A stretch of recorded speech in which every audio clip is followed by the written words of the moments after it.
अस्सलाम वालेकुम स्टूडेंट, कैसे हैं आप सब। जैसे कि हमने यूनिट नंबर 12 अपने यानी कि चैप्टर नंबर 12 की हमने साइंस के करिश्मे की रीडिंग की थी, इसका बुक वर्क किया था। आज हम जो है ना इसके सवाल जवाब करेंगे, यानी कि सवाल नंबर 1 और सवाल नंबर 8 करेंगे प्लानर के अकॉर्डिंग। ठीक है, सबसे पहले हम इसके जो है वो सवाल जवाब करेंगे। सबसे पहला जो सवाल हमसे पूछा गया है, इंसान ने साइंस का इल्म कैसे सीखा।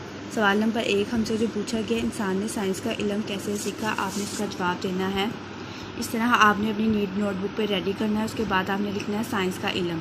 इंसान ने पत्थरों को रगड़कर आग जलाने, अपने बदन को कपड़ों से ढांपने और दीगर चीज़ों का शऊर हासिल करने से साइंस के इल्म को सीखा। सवाल नंबर 1 था ये आपका। ठीक है, अब आपका ने क्या करना है, और इसके बाद क्या है आपका सवाल नंबर 2 है। इंसान ने ज़मीन के सरबस्ता राजों से पर्दा उठाने के बाद क्या क्या किया।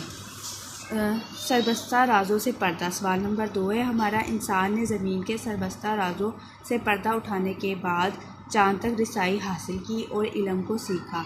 आज मरीख और दूसरी दुनियाएं इंसान की तस्कीर की लपेट में हैं। ठीक है, ये जो है सवाल नंबर 1 और ये सवाल नंबर 2 था आपका। आगे है सवाल नंबर 3 है। इंसान ने किस तरह अपनी ज़िंदगी को पुरसाइश और सहल बनाया है। सहल मतलब आसान बनाया है।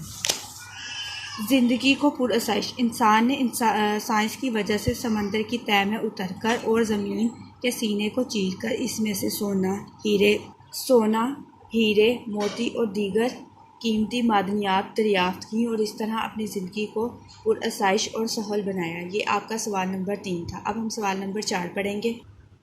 सनअत व हरफत का दारोमदार किस चीज़ पर है। सवाल नंबर 4 है हमारा। सनअत व हरफत का दारोमदार बिजली पर है। सवाल नंबर 4 हमारा क्या, सनअत व हरफत की आपने हाइडिंग देनी है। उसके बाद क्या लिखना है, सनअत व हरफत का दारोमदार बिजली पर है। सवाल नंबर 5 है आपका। साइंस की हिलाकत खेज इजादात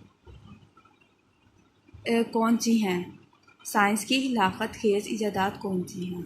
सवाल नंबर 5 है एटम बम, हाइड्रोजन बम वगैरह साइंस की हिलाकत खेज इजादात हैं। ठीक है, सवाल नंबर 5 आपका ये। अब हम सवाल नंबर 6 पढ़ेंगे।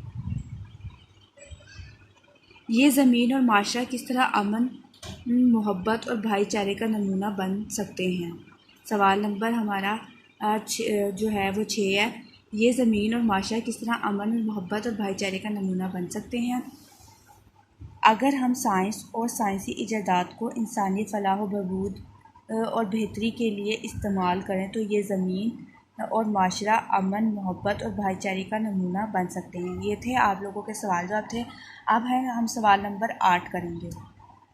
सवाल नंबर 8 में आपसे पूछा हुआ अपनी पसंदीदा साइंस इजाद का नाम लिखें और पसंदगी की वजह भी बताएं। ये आपका सवाल नंबर 8 है। और सवाल नंबर 8 हम करेंगे। सवाल नंबर 8 है साइंस इजाद का नाम